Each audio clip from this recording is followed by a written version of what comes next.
নমস্কার বন্ধুরা, তনুশ্রী রান্নাঘরে আপনাদের সকলকে স্বাগত জানাই। আপনারা সকলে কেমন আছেন? আশা করি সকলে ভালো আছেন, সুস্থ আছেন। আমিও ভালো আছি। তো আজকে আমি চলে এসেছি একটি নতুন রান্না নিয়ে, সেটি হলো ইভিনিং স্ন্যাক্স।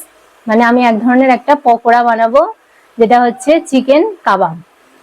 অনেকেই অনেক রকম ভাবে এটা বানিয়ে থাকে। আমি খুব সহজ পদ্ধতিতেই আপনাদেরকে দেখাবো, কোনো ঝামেলা ছাড়াই খুব অল্প সময়ে এটা আপনারা বানিয়ে ফেলতে পারবেন।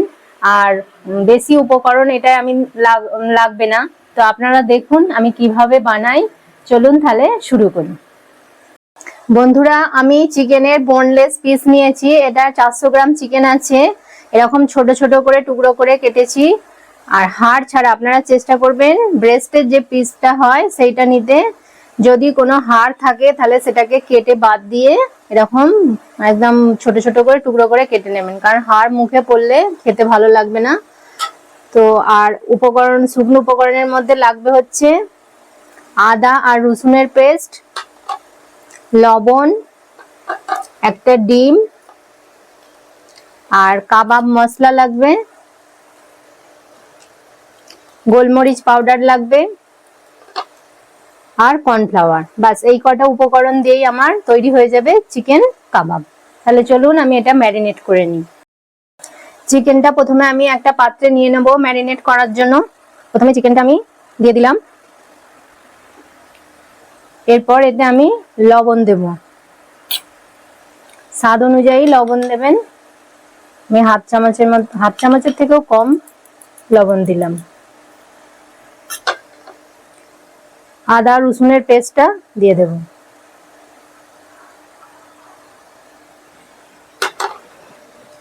এবার দেব গোলমরিচের গুঁড়ো। এতে আমি কোনো শুকনো লঙ্কা ইউজ করব না, গুঁড়ো লঙ্কা ইউজ করব না। ঝালের জন্য আমি এতে গোলমরিচ গুঁড়ো ইউজ করব। এই গোলমরিচের স্বাদটা খুব ভালো আসে এই চিকেন কাবাবে, অবশ্যই আপনারা এটা দেবেন। এবার দেব কাবাব মশলা। আমি 2 চামচ ভর্তি কাবাব মশলা দিলাম। মাখতে মাখতে যদি আরো প্রয়োজন হয় আমি দেব। এবার দেব আমি কর্নফ্লাওয়ার। কর্নফ্লাওয়ার দেব 2 চামচ।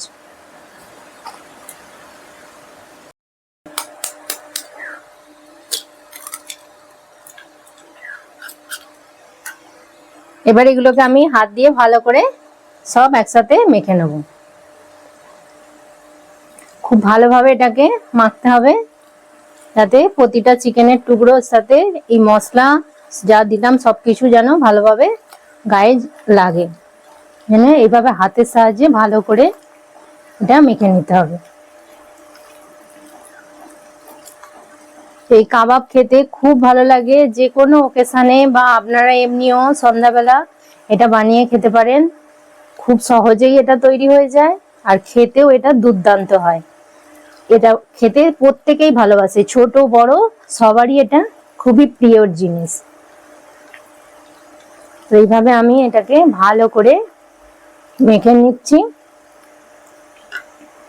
আর আমার কাবাব মশলা লাগবে না, আমি যা দিয়েছি ওতেই আমার হয়ে যাবে। এটাকে মেখে অন্তত 3-4 ঘন্টা যদি রাখতে পারেন তো খুবই ভালো। 2 ঘন্টা অন্তত এটা রাখবেন, রেখে তারপর এটাকে ফ্রাই করবেন। তাহলে বন্ধুরা, আমার এটা মাখা হয়ে গেছে। আমি এবার এটাকে 3 ঘন্টার জন্য রেখে দেব, তারপর এটাকে ভাজবো। দেখুন এইভাবে আমার মাখা একদম রেডি হয়ে গেছে। এইভাবে আপনারা মেখে রেখে দেবেন। এটা আমি রেখে দিচ্ছি 3 ঘন্টা, তারপর এটাকে আমি ফ্রাই করব। বন্ধুরা, 3 ঘন্টা আমার ম্যারিনেট করে আমি রেখে দিয়েছিলাম, 3 ঘন্টা হয়ে গেছে।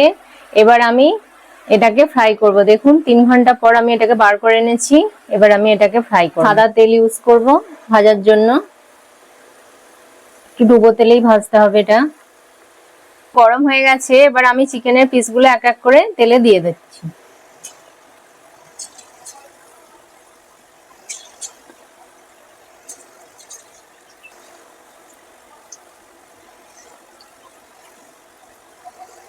এগুলো হোক।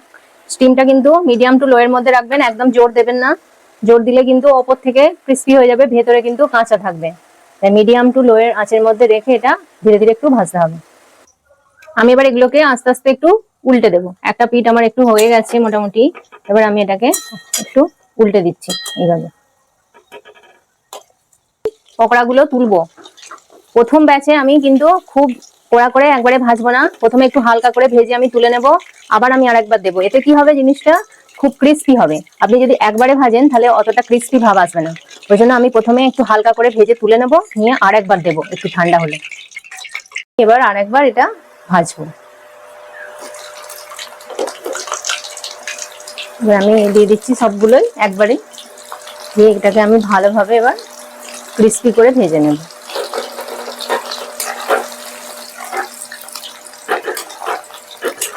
যেহেতু আমি যখন আগে ভেজেছিলাম তখন এটা ভালোভাবে কুক হয়ে গেছে, এবার খালি একটু ক্রিস্পি করার জন্য এবার আমি এটা গ্যাসের ফ্লেমটা একদম জোর দিয়ে ভাজবো।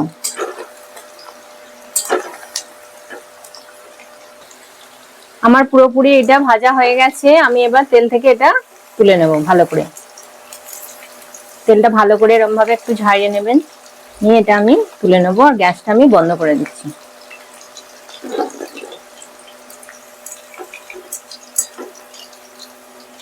কত সুন্দর হয়েছে দেখুন পকোড়াটা।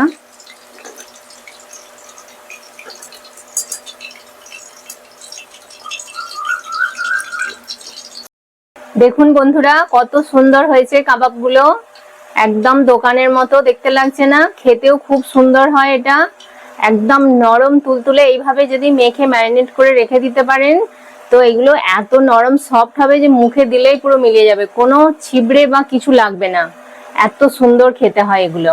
তাহলে চলুন এগুলোকে আমি সাজিয়ে তারপর আপনাদেরকে দেখাচ্ছি। বন্ধুরা আপনারা অনেকেই আমার সম্বন্ধে জানতে চেয়েছেন যে আমি কি করি বা আমি কোথায় থাকি, আমার পরিবারে কে কে আছে। তো আজকে আপনাদেরকে আমি সব কথাই বলবো। যেহেতু আপনারা আমার পরিবারের সদস্য হয়ে গেছেন, আমি আপনাদের পরিবারের একজন হয়ে গেছি, তো সেহেতু আমার কর্তব্য আমার সম্বন্ধে আপনাদেরকে জানানো। তো আমার পরিবারে আমার শ্বশুর শাশুড়ি মারা গেছেন। শ্বশুর মারা গেছেন 2013 সালে, শাশুড়ি মারা যায় 2017 সালে। আমার পরিবারে আমার স্বামী, আমার ছেলে আর আমি তিনজনে থাকি। আমার দুই ননদ আছে, আমার স্বামীর থেকে তারা বড়, তো দুজনেরই বিবাহ হয়ে গেছে। একজন থাকে দিল্লিতে আর একজন কলকাতায় থাকেন। তো তারা যখন আসবে আপনাদের সাথে পরিচয় করার চেষ্টা করব। আমার ছোট ননদ কিন্তু এসেছে, কিন্তু ও ক্যামেরার সামনে আসতে ভীষণই লজ্জা পায়। তো দুদিন এসে আমার বাড়িতে, গত দুদিন এসেছিল, এসে থেকে গেছে, দিল্লি থেকে এসেছে। যদি কোনো সময় সম্ভব হয় তো আপনাদেরকে দেখাবো। আর আমি থাকি হুগলি জেলার অন্তর্গত চণ্ডীতলায়। তো আস্তে আস্তে আমার সম্বন্ধে আপনাদেরকে সবই জানাবো। তাহলে আজকে এইটুকুই জানালাম, পরে আবার আপনাদের সাথে সবকিছু আমি শেয়ার করব। আমি আপনাদেরকে ভেঙে দেখাচ্ছি যে জিনিসটা কত সুন্দর হয়েছে আর কতটা ক্রিস্পি হয়েছে। দেখুন এটা কত সুন্দর হয়েছে, নরম একদম তুলতুলে, ভেতরটা দেখছেন কত সুন্দর। কোটিংটাও একদম খুবই পাতলা, যে একদম মোটা কোটিং, কিন্তু কোটিং কিছুই নেই, একদম পাতলা একদম। আর দেখুন ভেতরটা কত সুন্দর হয়েছে, নরম, ভালোভাবে এটা মানে কুক হয়েছে। তো আমি আপনাদেরকে একটা খেয়ে বলছি যে কেমন খেতে হয়েছে, দেখাচ্ছি বা বলছি কেমন হয়েছে এটা। দারুণ হয়েছে, নরম তুলতুলে। এটা যত খাবেন ততই খেতে ইচ্ছা করবে, মানে খেয়েই যাই। খুব সুন্দর হয়েছে খেতে। একটু খেয়ে দেখছি কেমন লাগছে। দুর্দান্ত লাগছে, দুর্দান্ত। সসের সাথে আপনারা খাবেন এরকম স্যালাড দিয়ে, সস দিয়ে, খুব সুন্দর লাগবে। আমি দেখুন কত সহজেই বানিয়ে ফেললাম এই চিকেন কাবাব, খুব অল্প উপকরণ দিয়ে ঘরে সহজেই এইভাবে আপনারাও বানিয়ে ফেলতে পারেন।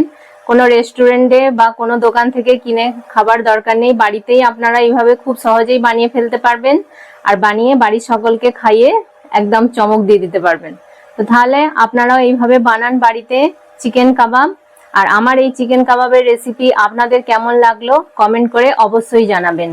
আর লাইক করবেন, তনুশ্রী রান্নাঘর চ্যানেলটিকে অবশ্যই সাবস্ক্রাইব করে দেবেন, আর পাশে থাকা বেল আইকনটি প্রেস করে দেবেন, যাতে আমার নতুন নতুন রেসিপির সব থেকে আগে আপনাদের কাছে নোটিফিকেশন চলে যায়।